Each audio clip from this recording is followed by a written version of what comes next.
नमस्कार। आज के वीडियो में बीए प्रथम वर्ष के स्टूडेंट का हार्दिक स्वागत। आप लोग राजनीतिक सिद्धांत पुस्तक पढ़ रहे हैं। इसके अंतर्गत आज हम शासन के प्रकार, जिसमें संस्थात्मक शासन व्यवस्था के बारे में विस्तार से अध्ययन करेंगे। जैसा कि स्टूडेंट्स आप सभी जानते हैं, शासन के महत्वपूर्ण दो प्रकार बताए जाते हैं, लोकतंत्रात्मक और अधिनायक तंत्र, जिनका हमने अपने पूर्व के वीडियो में विस्तृत अध्ययन किया था। लोकतांत्रिक व्यवस्था को इन शासन के प्रकारों में अलग अलग रूपों में अपनाया जाता है। लोकतंत्र में इसे संसदात्मक या अध्यक्षात्मक शासन व्यवस्था के रूप में अपनाया जाता है। इसके अलावा इसका रूप एकात्मक या संघात्मक भी हो सकता है, जिसके बारे में हमने विस्तृत रूप से अपने पूर्व के जो वीडियोस थे उनमें पढ़ा था। आज शासन के प्रकार के अंतर्गत हम संसदात्मक शासन व्यवस्था के बारे में जानेंगे। संसदात्मक शासन व्यवस्था, जिसमें कार्यपालिका और व्यवस्थापिका के मध्य संबंध होता है और कार्यपालिका व्यवस्थापिका के प्रति उत्तरदायी होती है। इसके अलावा शासन का प्रधान जो होता है, राजा या राष्ट्रपति, यह नाम मात्र का होता है और वास्तविक प्रधान प्रधानमंत्री और मंत्रिमंडल होता है, जिसके द्वारा समस्त कार्यवाही का संचालन किया जाता है। संसदात्मक शासन व्यवस्था की कतिपय विशेषताएं हम यहाँ इस स्लाइड में देख सकते हैं। पहला है कार्यपालिका और व्यवस्थापिका के बीच घनिष्ठ संबंध। इसके अंतर्गत बच्चों, व्यवस्थापिका और कार्यपालिका एक दूसरे से अलग नहीं होते, बल्कि घनिष्ठ रूप से जुड़े हुए होते हैं। कार्यपालिका की जो नियुक्ति होती है वो व्यवस्थापिका में से ही की जाती है और कार्यपालिका अपने कार्यों और नीतियों के लिए व्यवस्थापिका के प्रति उत्तरदायी होती है। व्यवस्थापिका कभी भी अविश्वास का प्रस्ताव पारित करके कार्यपालिका को उसके पद से हटा सकती है। इसी तरह कार्यपालिका केवल प्रशासन के संबंध में कार्य नहीं करता, बल्कि कानून निर्माण से संबंधित सभी कार्यों में भाग लेती है। व्यवस्थापिका और कार्यपालिका के बीच में जो घनिष्ठ संबंध है वो इसी बात से पता चलता है कि अगर कार्यपालिका यह सोचती है कि व्यवस्थापिका जनता के हितों का सही रूप में प्रतिनिधित्व नहीं कर रही है, तो कार्यपालिका को अधिकार होता है कि वह व्यवस्थापिका की जो लोकप्रिय सदन है उसके विघटन का परामर्श दे दे। यानी व्यवस्थापिका को विघटित करने की शक्ति जो है वो कार्यपालिका के पास है। कार्यपालिका और व्यवस्थापिका दोनों एक दूसरे के साथ घनिष्ठ रूप से जुड़े हुए हैं। दूसरी विशेषता है कार्यपालिका का अनिश्चित कार्यकाल। इस शासन व्यवस्था में जो सबसे महत्वपूर्ण चीज़ है वो यही है कि कार्यपालिका का कार्यकाल निश्चित नहीं होता। कार्यपालिका अपने पद पर तभी तक रहती है जब तक कि उसे व्यवस्थापिका का विश्वास प्राप्त होता है। अगला है सामूहिक उत्तरदायित्व। संसदीय शासन व्यवस्था में वास्तविक कार्यपालिका का निर्माण करने वाले जो मंत्री होते हैं वो सामूहिक रूप से व्यवस्थापिका के प्रति उत्तरदायी होते हैं। संसदीय शासन व्यवस्था में यह प्रचलित है कि सब एक के लिए और एक सब के लिए, यानी सब एक साथ तैरते हैं और एक साथ डूबते हैं। इसका तात्पर्य क्या है कि मंत्रिमंडल में जब एक निर्णय हो जाता है तो प्रत्येक मंत्री का ये कर्तव्य होता है कि उसका संसद और जनता समर्थन करे, चाहे मंत्रिमंडल की बैठक में इस निर्णय से सहमत हो या असहमत। मंत्रिमंडल, जनता, विधानमंडल और कार्यपालिका के जो औपचारिक प्रधान होते हैं उनके सम्मुख एक इकाई के रूप में कार्य करता है। अगला है प्रधानमंत्री का नेतृत्व। संसदीय शासन में प्रधानमंत्री मंत्रिमंडल का नेता होता है। हम कह सकते हैं कि वह मंत्रिमंडल के निर्माण, जीवन और अंत करने में केंद्रीय स्थिति रखता है। निम्न सदन में जो बहुमत दल का नेता होता है वह सदन का नेता कहलाता है, और जितने मंत्रिमंडल कैबिनेट मंत्री होते हैं उनमें वह प्रमुख होता है, और इस प्रकार से उसका निर्णय सबसे ज़्यादा महत्वपूर्ण होता है। अभी हमने संसदात्मक शासन की विशेषताएं देखी।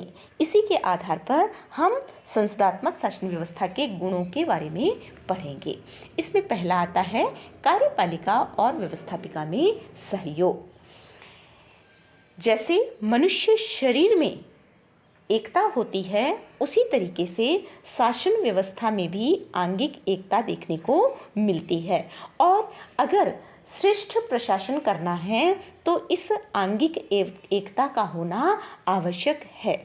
केवल संसदात्मक शासन व्यवस्था जो है उसी में इस तरीके के सहयोग और सामंजस्य के गुण देखने को मिलते हैं।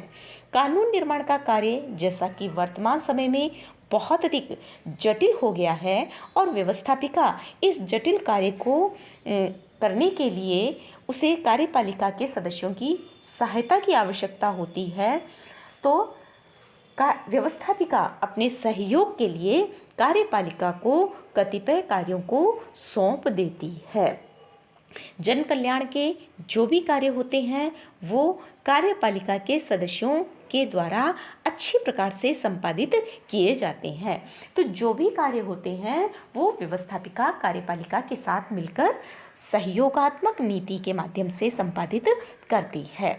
अगला है शासन व्यवस्था जनता के प्रति उत्तरदायी। संसदात्मक शासन में मंत्री व्यवस्थापिका के सदस्य होते हैं और जनता के प्रतिनिधि भी होते हैं। इसके अलावा ये मंत्रीगण व्यवस्थापिका के माध्यम से जनता के प्रति उत्तरदायी भी होते हैं। मंत्री लोगों को अपने पद पर बने रहने के लिए जनता के दृष्टिकोण का ध्यान रखना होता है, और उसी के अनुसार उनके द्वारा कार्य किया जाता है। लोकतंत्र की और स्पेशली संसदात्मक शासन की ये महत्वपूर्ण विशेषता होती है कि इसमें लोकमत को उचित आदर दिया जाता है। अगला है योग्य अनुभवी व्यक्तियों का शासन। संसदात्मक शासन को योग्य अनुभवी लोकप्रिय व्यक्तियों का शासन भी कहा जाता है।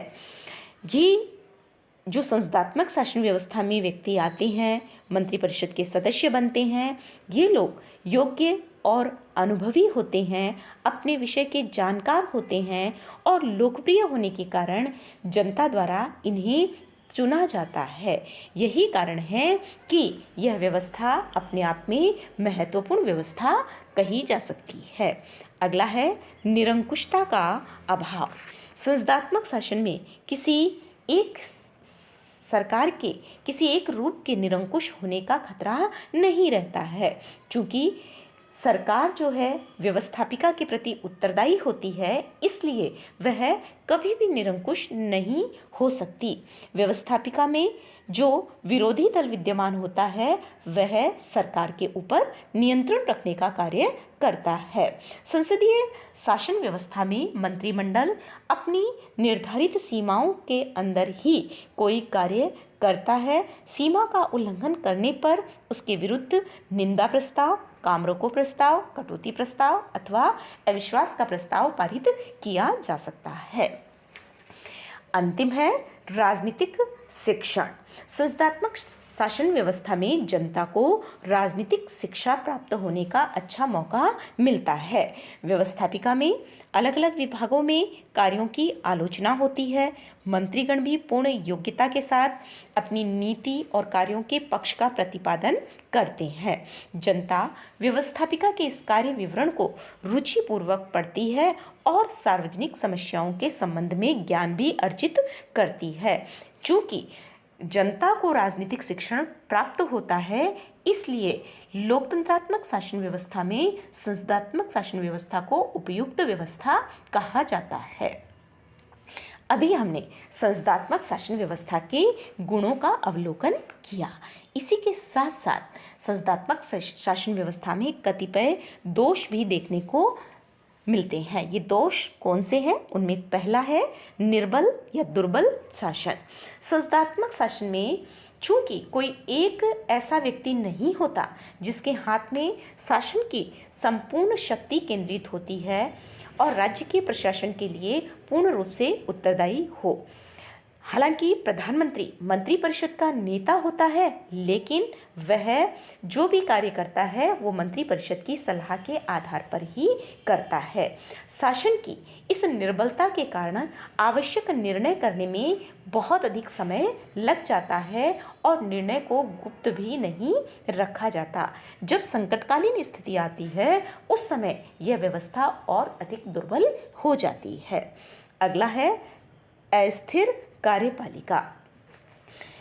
इस शासन व्यवस्था में चूंकि कार्यपालिका का कार्यकाल निश्चित नहीं होता, इसलिए यह बनने के साथ ही अगर बहुमत हासिल नहीं होता तो कभी भी गिरने की संभावना से डरी हुई रहती है। इस अस्थिर कार्यकाल के कारण मंत्रीगण ऐसी योजनाएं प्रस्तावित नहीं कर पाते जिन्हें करने के लिए बहुत अधिक समय की आवश्यकता होती है। तीसरा है मंत्रिमंडलीय तानाशाही। संस्थात्मक शासन व्यवस्था में मंत्रिमंडलात्मक चूंकि शासन व्यवस्था भी इसको कहा जाता है, इसमें जो कुछ मंत्री गण तय करते हैं उसी के आधार पर संपूर्ण शासन व्यवस्था का संचालन किया जाता है।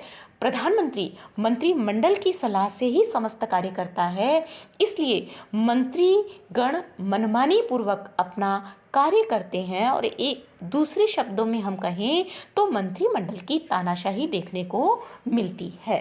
अगला है अयोग्य व्यक्तियों का शासन।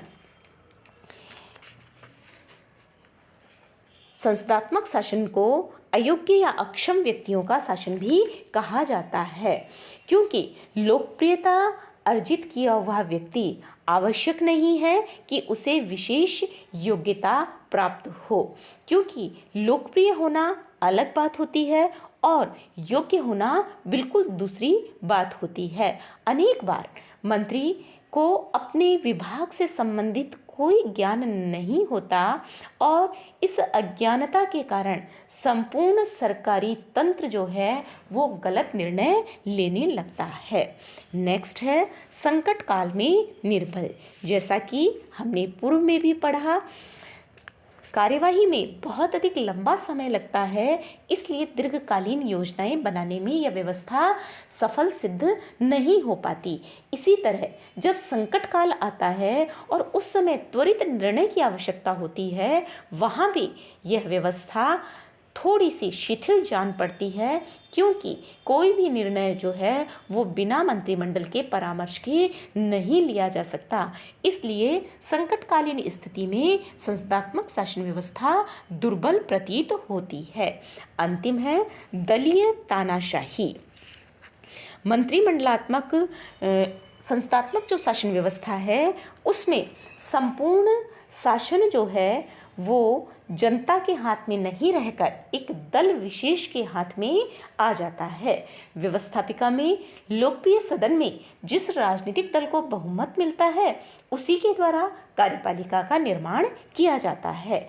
इस प्रकार शासन के दोनों विभागों की शक्ति एक ही राजनीतिक दल के हाथ में निहित हो जाती है और राजनीतिक दल मनमाने तरीके से इस शक्ति का दुरुपयोग करने लगते हैं और भ्रष्ट तरीके अपनाने लगते हैं और किसी भी तरीके से सत्ता को अपने हाथ में रखने का प्रयास करते हैं।